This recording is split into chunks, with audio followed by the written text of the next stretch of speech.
Hello mga brother, masubukan nga itong makapag-record ng mga video.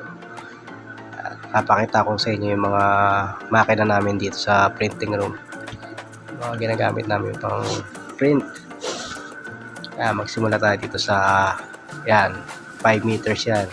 JHF machine, 5 meters. Tapos itong isa, yan, Vista, 3 meters naman yan, 320 ang media. UV machine yung dalawang yan. Yan, 5 meters yung media niya.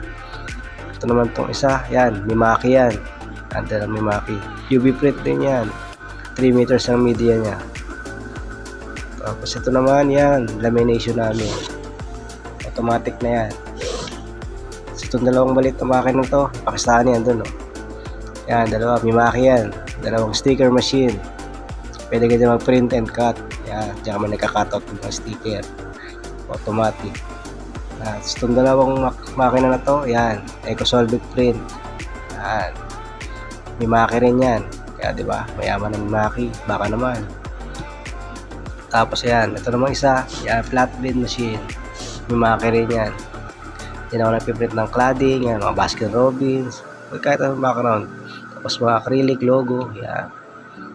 Yan, tapos mga sa baba na yan, yan yung mga Forex Intra. Ito yung pinakita ko, banner yan. Kaka-join ko lang yan, malaki yan, 7x6 meters. Yan, simple lang, di ba? Yan yung mga machine namin dito. Yan. Di ba?